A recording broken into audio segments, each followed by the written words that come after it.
Twice-weekly subcutaneous ketamine injections are safe and highly effective for treatment-resistant depression, results of a randomized controlled Phase 3 trial show. In this severely treatment-resistant population, of which 24% had failed to respond to treatment with electroconvulsive therapy, adequately dosed racemic ketamine produced benefits that were large. Being both clinically and statistically superior to midazolam, report the researchers, led by Colleen Liu, MD, MBBS, with Black Dog Institute, University of New South Wales, Sydney, Australia. The study was published online July 14 in the British Journal of Psychiatry. Individualized dosing. Previously, most studies of racemic ketamine by intravenous infusion over half an hour to several hours, which is a much more medically complex and expensive procedure. Liu told Medscape Medical News. The fact that subcutaneously administered ketamine was highly effective given by this practical and feasible route is a major contribution to the field, said Liu.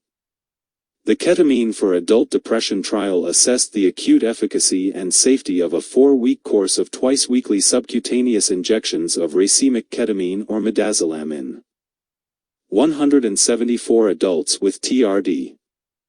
Initially, the trial tested a fixed dose of 0.5 mg kg ketamine versus 0.025 mg kg midazolam. Dosing was subsequently revised. After the Data Safety Monitoring Board recommended flexible dose ketamine or midazolam with response-guided dosing increments. The primary outcome was remission defined as Montgomery-Åsberg rating scale for depression score less than or equal to 10 at week 4.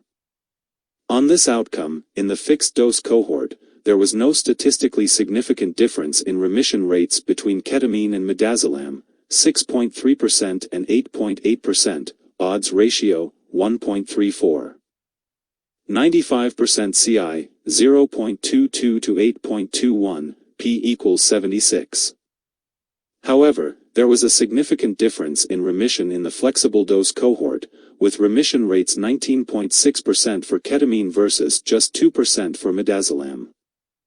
The study showed that individualized dose adjustment, based on clinical response, was very important in optimizing the benefit of ketamine, said Liu.